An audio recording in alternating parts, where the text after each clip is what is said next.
What's good, guys? You ever had those little punks in high school who sagged their pants and vaped, thinking they're so tough like some thugs? I was one of those kids actually, but it wasn't until I got robbed by some real gang members where I almost shot myself and realized that there's levels to this shit, my guy. So this story takes place near the end of 10th grade. I was walking around with my homies with a little shank in my pocket, like those little pocket knives. And I was going through that phase in high school where you started to rebel and think you're so cool. Glad I got out of it, by the way. So me and my boys were walking around with our little Gucci belts, pants hanging off our ass, our little Amazon chains dangling. If you saw us, you would think we're a bunch of little shits that are up to no good. And that's exactly right. We would sometimes steal candies from the gas station, flex our little knives on Instagram, and smoke up late. But one night specifically, we got the reality check of a lifetime. Me and my boys were chilling behind this plaza, right? And it got kinda dark since it was 11 p.m.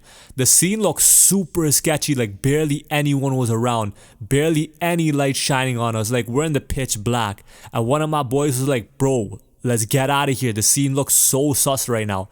But my dumbass, who was thinking we were hard out there, was like, nah, let's stay. What are you scared for? This is sick. And that's when everything went to shit. Because literally 10 minutes later, this completely blacked out SUV, like fully black tints and everything too, pulls up.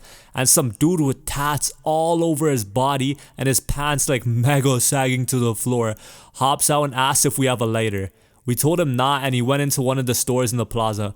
My boy was like, alright, for real now, let's get the fuck out of here. And again, I was like, yo, what are you tripping out for? All he wanted was a lighter. He's gone now. We're chilling. But nope, that same tatted up dude spun back around after he got out the store and started talking to us. He was asking like basic shit like, oh, where are you from? What are you doing here and all that. At one point, we were even cracking jokes with the dude, right? And it was pretty easy to tell though that this guy was high out of his mind. Like he was off something. And right away, the mood switched. Because the driver and the SUV came around to the part of the plaza and positioned the car like they're trying to get away.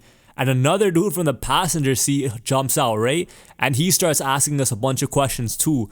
And right away, like we can tell something's off because the scene went from like, oh, we're buddies having a laugh with them to like some fucking serious interrogation type of shit. I started putting my stuff in my bag because like now I could feel the scene is getting tenser and tenser. And that's when one of them fucking snapped right away. He started screaming in my boy's face saying like, yo, where the fuck you from? This is my block and all this other shit, right? He started demanding we give him our phones and all this other shit. And honestly, I didn't know what to do. I froze there in shock, guys. Like I had my little pocket knife on me, but these motherfuckers didn't even have to show their guns. We could already tell they're strapped up heavy by just looking at them. At the end of the day, what's a gun to a knife? I'm not pulling out that knife. These guys are gonna shoot the shit out of me. One of my boys had his phone in his hand, right? And the dude snatched that so quick like he's Sonic. And then they all jumped back in their SUV and drove off. I felt so bad for my friend because he was like the most innocent out of the group too. We quickly started heading home after that. But what we saw next was the type of stuff that makes you want to shit your pants. The guys in the SUV spun back a second time now and pulled up right beside us on the road. At this point, I thought we're dead. Like they came back to finish the job and shoot the shit out of us and take all of our shit now. But it was the complete opposite actually. All the dudes in the whip started laughing and roasting us. They were like, nah, you guys are a bunch of little babies out here acting like you're thugs or some shit. You guys are a joke. Which they're kind of right. And we just stood there and took it all because no way I was going to talk shit back to these guys. They gave us back the phone and everything and even asked us if we knew any of like their homies in the neighborhood or anything like that. We barely said anything because like, yo, everyone was still in shock. We were fucking scared. And that's when they actually offered us some free weed, believe it or not. It was only like 2 grams though. My boy walked up to the car to grab the weed and his face completely dropped. Right, he came back with the weed and the guys drove off. And we asked my boy like, why does he look so shook and everything? And what he said next still gives me chills. He said when he looked in the back seat, he saw a whole automatic rifle on the floor. Now I'm thinking, right, like, thank God I didn't try to be no hero and pull out my little knife to save my friend. It would have got all of us fucking blasted. Imagine a news story on that. 4 little hooligans dead while trying to pretend they're thugs. But all in all, It was actually one of the most scariest days of my life, even though it probably doesn't sound that bad talking about it.